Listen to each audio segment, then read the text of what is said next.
Sir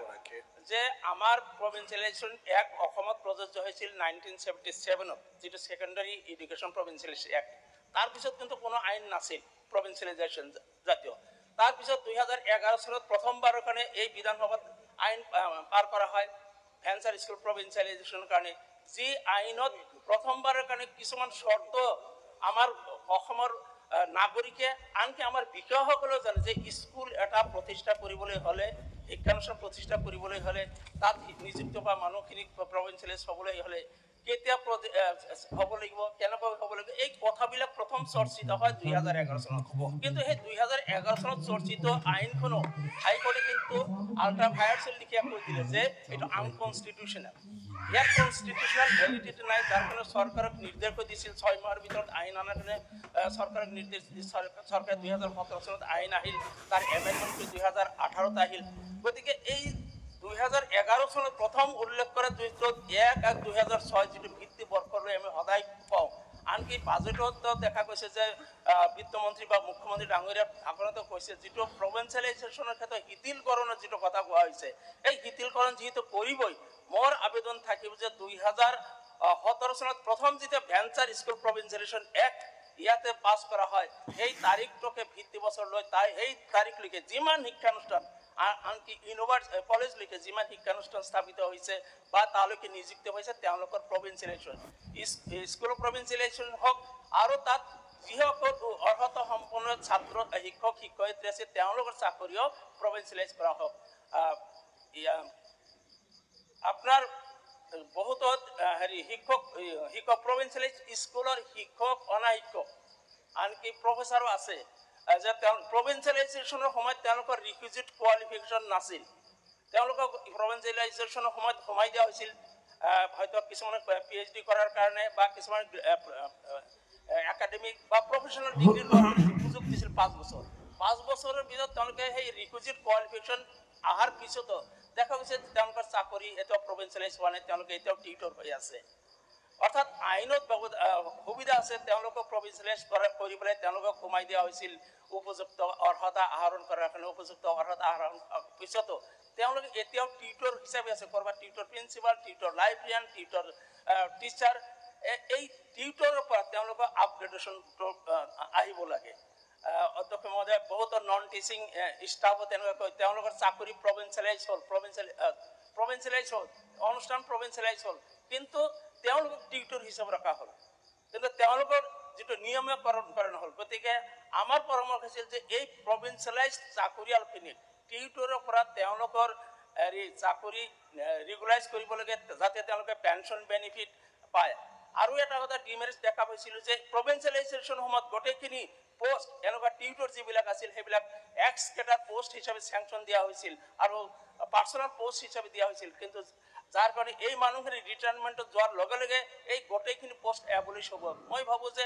আমাৰ যেহেতু enrolment বাঢ়ি আছে ছাত্ৰ ছাত্ৰীৰ সংখ্যা বাঢ়ি আছে পোস্ট এবলিশ হ'লে নতুনকৈ আগৰ পোস্ট ক্ৰিয়েট কৰাতকৈ এইখিনি পোস্ট কণ্টিনিউ কৰিব লাগে এই গোটেইখিনি পোস্ট কেডাৰ পোস্টত থাকিব লাগে এক্স কেডাৰ পোস্টৰ দ্বাৰা সমস্যাৰ সমাধান নহ'ব নতুনকৈ আকৌ সমস্যাৰ সৃষ্টি হ'ব অধ্যক্ষ মহোদয় যে কিছুমান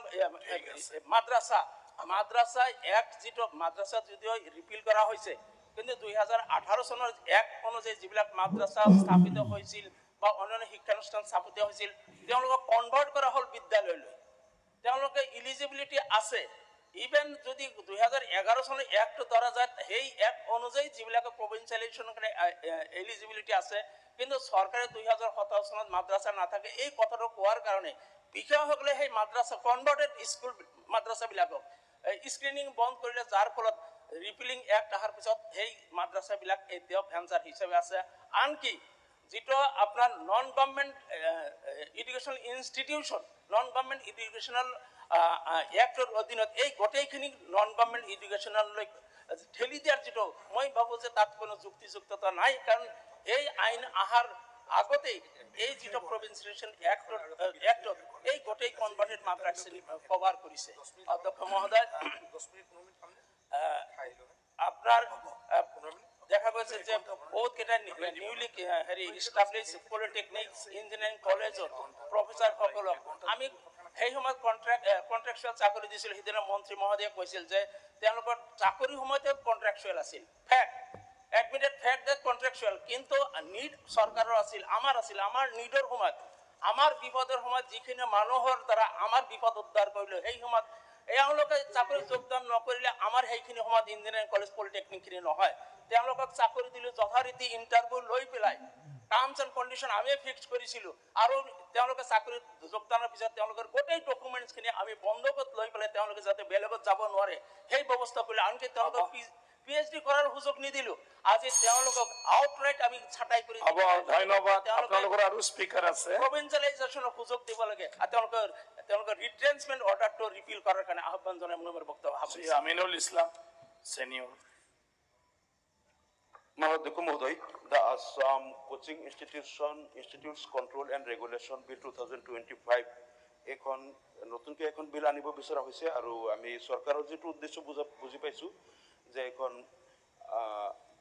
মানে যধে মধে যাতে কোচিং চেণ্টাৰ যিবিলাক গঢ় লৈ উঠিছে তাত চৰকাৰে অলপ নাকি লগাব বিচাৰিছে, যিটো আমি সমৰ্থন কৰোঁ। আৰু এইকাৰণেই আমি দেখিছোঁ যে বহুত কোচিং চেণ্টাৰৰ নামত, বিশেষকৈ নীটৰ হওক বা IAS বা বিভিন্ন কোচিং চেণ্টাৰৰ নামত বহুত অনুষ্ঠান গঢ় লৈ উঠিছে, কিন্তু কিছুমানত অত্যাধিক হাৰত মাচুল লোৱাও দেখা গৈছে। গতিকে ইয়াত আমি দেখিছোঁ চৰকাৰে কিন্তু এই বিষয়টোত এই বিলখনত খুব এটা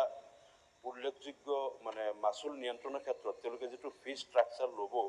এইটোত কিন্তু একো কণ্ট্ৰল চৰকাৰে কৰিব বিচৰা নাই। মই গোটেই বিলখনত চালোঁ, কিন্তু আমি ইয়াত দুটামান সংশোধনীৰ প্ৰস্তাৱ আনিছিলোঁ। প্ৰথম কথাটো হ'ল যে এই বিলখন যিদিনাৰ পৰা ইনেক্ট হ'ব তাত 30 দিনৰ ভিতৰত এক্সিষ্টিং যিখিনি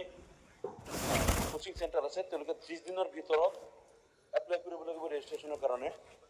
আমি ভাবিছোঁ যে যদি যিখিনি নেচেচাৰী ডকুমেণ্টছ তেওঁলোকে লাগে এপ্লাই কৰিব যাওঁতে, সেই ডকুমেণ্টছখিনি কালেক্ট কৰিবলৈ তেওঁলোকক হয়তো 3 মাহৰ সময় দিলে ভাল, যাতে তেওঁলোকে বাকী ডকুমেণ্টখিনি গোটেই কালেক্ট কৰিব পাৰে এজ পাৰ দিছ এক্ট। আৰু এটা আছিল যে number of maximum students for every curriculum, এইটো মেক্সিমাম নাম্বাৰটো দিয়াৰ লগে লগে এইটো আছিলে 3 article 3 section 3 sub close B1B, তাতে যে তেওঁলোকৰ এক্সিষ্টিং কিমান ল'ৰা ছোৱালী কোনটো ফেকাল্টিত হেৰিত আছে এই গেটটো যাতে ৰিপৰ্টত তেওঁলোকে দিয়াটো ইনক্লুড কৰিব দিছোঁ। এতিয়া ইয়াৰ যিটো উদ্দেশ্যটো হ'ল যে আজি এই কোচিং চেণ্টাৰবিলাক কিয় গঢ় লৈ উঠিছে। বৰ্তমান যি প্ৰতিযোগিতাৰ যুগ, এই প্ৰতিযোগিতাৰ যুগত আমাৰ যিসকল মেধাৱী ল'ৰা ছোৱালী বা বিশেষকৈ আমি দেখা পাওঁ যিসকল আদ্যৱন্ত পৰিয়াল, তেওঁলোকৰ ল'ৰা ছোৱালীক তেওঁলোকে ডক্টৰ, ইঞ্জিনিয়াৰ বা উচ্চ শিক্ষা দিব বিচাৰে, যাতে তেওঁলোকে জীৱনত এটা ভাল পদবীত তেওঁলোকে এটা সময়ত চাকৰি পাব পাৰে বা সংস্থাপিত হ'ব পাৰে। গতিকে আৰু এই ক্ষেত্ৰত দেখা যায় যে কিছুমানে নিজৰ ল'ৰা বা ছোৱালীক টেকনিকেল ব্ৰাঞ্চত এটা ভাল এটা হেৰিত ষ্ট্ৰীমত তেওঁলোকক পঢ়াবলৈ যথেষ্ট মানে তেওঁলোকে যিমান বিচাৰে কোচিং চেণ্টাৰবিলাকে বিনা বাক্য ব্যয়ে বহুতে দিয়ে, কিন্তু এই সুযোগতে এই কোচিং চেণ্টাৰবিলাকে বহুত মানে লুণ্ঠন চলোৱাৰ নিচিনাও কিছুমানে হেৰি কৰে। গতিকে এই ক্ষেত্ৰত মই ভাবোঁ যে এই এক্টখনত যিটো ৰুলছ হ'ব, এই ৰুলছত যাতে সেই কথাটোৱে চৰকাৰে মানে ফিক্স কৰি দিয়ে যে কোন কোন ফেকাল্টিৰ কোন কোচিঙৰ কাৰণে কিমান তেওঁলোকে ধাৰ্য কৰিব পাৰিব, মেক্সিমাম তেওঁলোকে যিটো ষ্টুডেণ্টৰ পৰা ল'ব পাৰিব। আৰু এই কোচিংটো থাকাও ভাল, আৰু ইয়াৰ কনচেপ্টটো আহিছে উদ্যোগ মহোদয়, যেতিয়া আমি দেখিছোঁ প্ৰাইভেট টিউশ্যন, এতিয়া কোচিং চেণ্টাৰটো আনুষ্ঠানিকভাৱে হ'ল, কিন্তু আমি সৰুৰে পৰা দেখিছিলোঁ যে প্ৰাইভেট টিউশ্যন হিচাপেও অলপ ভাল ৰিজাল্ট কৰিবলৈ পিতৃ মাতৃয়ে নিজৰ সন্তানক প্ৰাইভেট টিউশ্যনো দিয়ে, আৰু তাতো এটা ফিজৰ বিনিময়ত দিয়ে। এতিয়া মানে আনুষ্ঠানিকভাৱে সেইটো কোচিং চেণ্টাৰৰ ৰূপ দি এটা অৰ্গেনাইজড ৱেত এইটো চলোৱা হৈছে। কনচেপ্টটো কিন্তু প্ৰাইভেট টিউশ্যনৰ পৰাই আহিছে। আৰু এই প্ৰাইভেট টিউশ্যন কৰাৰো প্ৰয়োজনটো কিয় হয়, কিছুমান স্কুলত কিছুমান পেৰেণ্টৰ এইটো এটা তেওঁলোকৰ মজ্জাগত এটা ধাৰণা হৈ গ'ল যে ল'ৰা ছোৱালীয়ে স্কুলত ক্লাছৰুমত যিমানেই পঢ়ক তেওঁলোক প্ৰাইভেট টিউশ্যন নহ'লে ভাল ৰিজাল্ট কৰিব নোৱাৰে, অৰ্থাৎ তেওঁলোক প্ৰাইভেট টিউশ্যন ল'বই লাগিব, এনেকুৱা এটা কিন্তু ধাৰণাও কিছুমান গাৰ্জেনৰ আহিছে আৰু এইটো কিয় আহিছে বিশেষকৈ চৰকাৰী স্কুলত কিছুমান আহুৱা আছে যিখিনি আমি নিয়ন্ত্ৰণ কৰিব পৰা নাই যাৰ কাৰণে আমাৰ গাৰ্জেনৰ এইটো বা অভিভাৱকৰ এইটো মন মানসিকতাত সোমাই গ'ল যে চৰকাৰী বিদ্যালয়ত ক্লাছত যিটো পঢ়া হয় সেইটো পঢ়াৰ এই ক্লাছৰ দ্বাৰা ল'ৰা ছোৱালী কিন্তু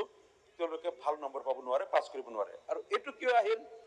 সেই ধাৰণাটো আহাৰো কাৰণ আছে চৰকাৰী স্কুলত চাব কিছুমান পোষ্ট ভেকেণ্ট হৈ গ'লে 2-3-5 বছৰলৈকে সেই পোষ্টটো যেতিয়া ভেকেণ্টটো ফিল আপ নহয় এই ছাবজেক্টৰ টিচাৰ নাই তেতিয়া ল'ৰা ছোৱালীয়ে কি কৰিব বহুত ক্ষেত্ৰত দেখা যায় যে এই যে 2013 বা 2021 যিখিনি প্ৰভিঞ্চিয়েলাইজ হ'ল এমই স্কুলবিলাকত 3জনকৈ টিচাৰ লোৱা হ'ল কিছুমান তাত ৰেচিঅ'ৰ কথাটো কোৱা হ'ল ছাত্ৰ শিক্ষকৰ ৰেচিঅ'ৰ কাৰণে 3জন টিচাৰ লোৱা হ'ল কিন্তু কিছুমান স্কুলত 200 বা 300 যদি ল'ৰা ছোৱালী আছে তাতো 3জন লোৱা হ'ল ৰেচিঅ' মতে তাত বেছি পাব লাগিছিল য'ত বেছি পাব লাগে তাত দিয়া নাই আৰু য'ত কম পাব লাগে সেইটোহে ৰখা হৈছে এতিয়া কথা হ'ল এই যে 3জন লোৱা হ'ল কিছুমানৰ তাৰ কাৰণে ছায়েন্স টিচাৰ বাদ পৰি গ'ল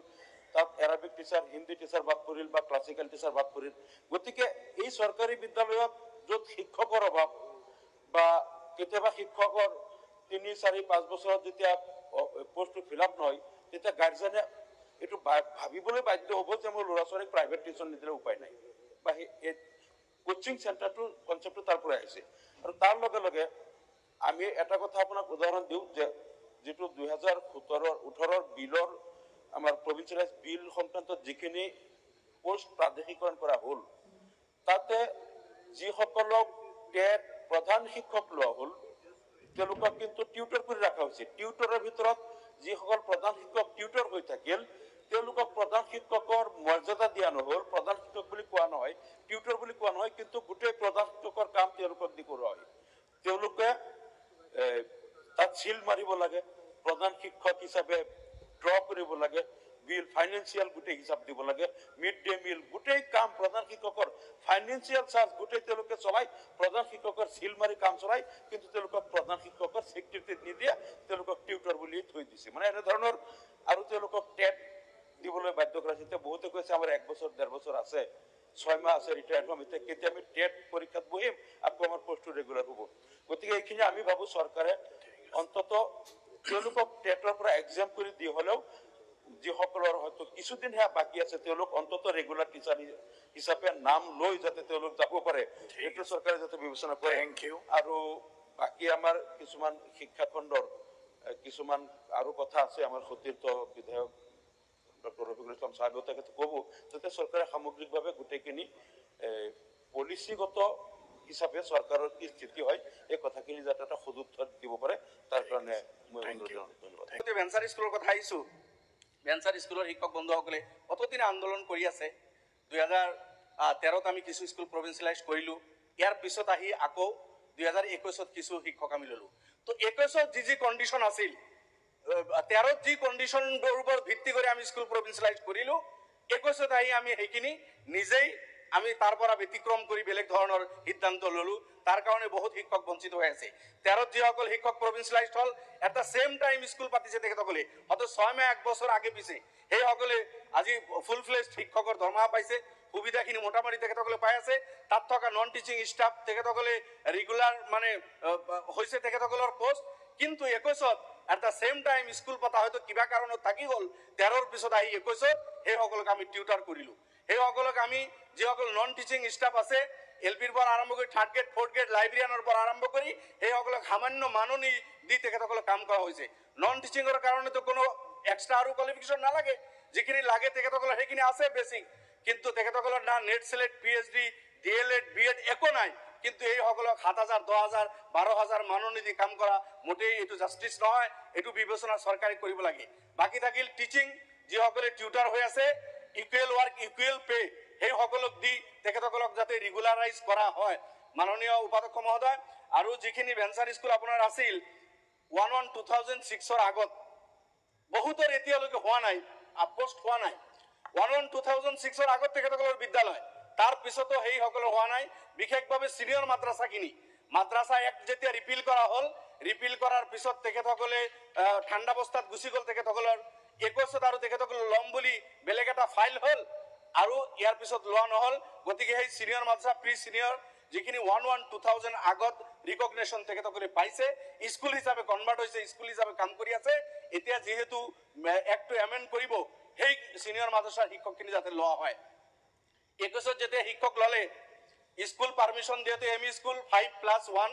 6+1 এনেকুৱা কণ্ডিশ্যন আছিল। 5+1 নহ'লে স্কুল পাৰ্মিশ্যন নিদিয়ে, 6+1 নহ'লে পাৰ্মিশ্যন নিদিয়ে। কিন্তু 21 আহি 3জন শিক্ষকৰ পদ প্ৰভিন্সিয়েলাইজ কৰা হ'ল, বাকীখিনিক বাদ দিলে। বিশেষভাৱে Sanskrit, Hindi, English. Hindi subject is compulsory, Hindi পঢ়াবই লাগিব, কিন্তু শিক্ষকৰ পদজন কিন্তু লোৱা নহ'ল। সেইজন শিক্ষক এতিয়াও বঞ্চিত হৈ আছে। আৰবীৰ পদ লোৱা নহ'ল, সংস্কৃত নহ'ল, আৰু অন্যান্য ছাবজেক্টত তেখেতসকলেও বঞ্চিত হৈছে। এইবিলাক এম.ই. স্কুলৰ ক্ষেত্ৰত হৈছে। এইবাৰ এমেণ্ডমেণ্টত যাতে এইসকল বঞ্চিত নহয়, যেহেতু কণ্ডিশ্যন দিয়া হৈছিল যে তোমাৰ স্কুলত 5+6+1 নহ'লে তোমাক পাৰ্মিশ্যন দিয়া নহ'ব। তেখেতসকলে কণ্ডিশ্যন ফুলফিল কৰি পাৰ্মিশ্যন লৈ স্কুল ৰিকগনিশ্যন হ'ল তেখেতসকলৰ। গতিকে এইখিনি যাতে তেখেতসকল আহি যায়, এইবাৰ বঞ্চিত নহয়। ছেকশ্যনাল টিচাৰ হাইস্কুলত, হায়াৰ ছেকেণ্ডাৰী লেভেলত 7জন 8জন টিচাৰ ল'লে। বহুত ছাবজেক্টৰ টিচাৰ হায়াৰ ছেকেণ্ডাৰী হাইস্কুল লেভেলত তেখেতসকলে বঞ্চিত হৈছে। ছাত্ৰ থকাৰ পিছতো সেইসকলক লোৱা নহ'ল। বা এনৰলমেণ্টৰ কণ্ডিশ্যন এটা লগালে, যিটো 2013ত নাছিল। 2015 জনৰ যেতিয়া কণ্ডিশ্যন লগালে এটা ছাবজেক্টত, 14জন ছাত্ৰ হ'লেও কোনো এটা বছৰত তেখেতক বঞ্চিত কৰা হ'ল। মাননীয় উপাধ্যক্ষ মহোদয়, মন্ত্ৰী মহোদয় আছে, নিশ্চয় তেখেতে এই কথাটো চিন্তা কৰিব যে এজন শিক্ষক 20 বছৰ পঢ়ালে, 19 বছৰ এনৰলমেণ্ট ঠিক আছে, কোনো এটা বছৰত গৈ 15 জেগাত 14 থাকিল। এই 20 বছৰৰ মানুহজনৰ কাম গোটেই পানীত পেলাই দিয়া কোনো পদ্ধতি কিন্তু গ্ৰহণযোগ্য নহয়। গতিকে এইবিলাক কাৰণ অলপ শিথিল কৰি এই এনৰলমেণ্ট কোনোবা এটা বছৰ, 2টা বছৰ, যিহেতু তেখেতসকলৰ পৰা আমি কাম ল'লো, 5জন হ'লেও পঢ়াইছে, 15জন হ'লেও পঢ়াইছে, 50জন হ'লেও ক্লাছত আহিব লগা হৈছে, সময় তেখেতে দিছে। তো ওৱান্স ফৰ অল এই সকলকো ইয়াৰ আওতাত আনি সেইসকল টিচাৰকো যাতে সুবিধাটো দিয়া হয়, বঞ্চিত কৰা নহয়, এইখিনি অনুৰোধ কৰা হ'ল। ঠিক মাননীয় উপাধ্যক্ষ মহোদয়, শেষ কৰিম। কলেজৰ ক্ষেত্ৰত ডিপাৰ্টমেণ্ট কনকাৰেন্সৰ এটা কণ্ডিশ্যন লগোৱা হ'ল। কলেজ কনকাৰেন্স 1/1/2006, কিন্তু ডিপাৰ্টমেণ্টবিলাক ইউনিভাৰ্চিটি একেলগে নিদিয়ে। মাননীয় শিক্ষামন্ত্ৰী ডাঙৰীয়া ভালকৈ জানে, এইটো পৰ্যায়ক্ৰমে ডিপাৰ্টমেণ্টবিলাক কনকাৰেন্স দিয়ে, এটাৰ পিছত এটা গৈ 9-10 লৈকে অলমষ্ট কনকাৰেন্স হৈ গ'ল। কিন্তু 6ৰ পিছত কনকাৰেন্স হোৱা কলেজৰ এই ডিপাৰ্টমেণ্টৰ শিক্ষকবিলাক এতিয়াও বঞ্চিত হৈ আছে। গতিকে 10ৰ আগলৈকে বা 12ৰ আগলৈকে যিখিনি ডিপাৰ্টমেণ্ট কনকাৰেন্স পালে, সেই কলেজবিলাক এতিয়াও শিক্ষকে 25 বছৰ 15-20 বছৰ পঢ়াইছে, তেখেতসকলক যাতে বঞ্চিত কৰা নহয়, এই কনকাৰেন্সৰ এইটো শিথিল কৰি তেখেতসকলক যাতে অনা হয়, এইটো অনুৰোধ থাকিল। আৰু লাষ্ট এটা কথা কৈ শেষ কৰিম, যিখিনি টিউটাৰ আমি ল'লো, তাৰে বহুত শিক্ষকে ইতিমধ্যে টেট কোৱালিফাইড কৰিছে। তেখেতসকলে DLED আছে, কিছুমানৰ BEd আছে, টেট কোৱালিফাইড কৰিছে। 21 টিউটাৰ হিচাপে ল'লো, আৰু 4 বছৰৰ পৰা তেখেতসকলৰ ফাইল এতিয়াও ফাইনেন্সত আটকি আছে। এইটোতো সোনকালে হৈ যাব লাগে। ইমান দিন 20 বছৰ, অত বছৰে পেটত গামোচা বান্ধি কাম কৰিছে। টিউটাৰ হিচাপে নিযুক্তি দিলো, কণ্ডিশ্যন ফুলফিল কৰিছে। গতিকে এতিয়া সেই টেট টিচাৰসকল যিসকলে কণ্ডিশ্যন ফুলফিল কৰিছে, কলেজৰ যিসকলে নেট সিলেক্ট কৰিছে, বেলেগ ইউনিভাৰ্চিটি ভেৰিফিকেশ্যনৰ নামত বন্ধ নাৰাখি সেইসকলক যাতে দিয়া হয়। বাহিৰৰ ইউনিভাৰ্চিটি বুলি ভেৰিফিকেশ্যনৰ নামতো বছৰ বছৰ ফাইল আবদ্ধ হৈ আছে। এই গোটেই খুঁটিনাটি, গোটেই বস্তুখিনি চাই লেছ অন এনৰলমেণ্ট ভেৰিফিকেশ্যন এইবিলাক অলপ শিথিল কৰি এই মানুহখিনিক যাতে জাষ্টিছ দিয়া হয়, আৰু এইখিনি কৰিলেহে আমাৰ বিভাগটো আৰু ভাল হ'ব। এইখিনি কৈ মই মোৰ বক্তব্য সামৰিছোঁ। ধন্যবাদ।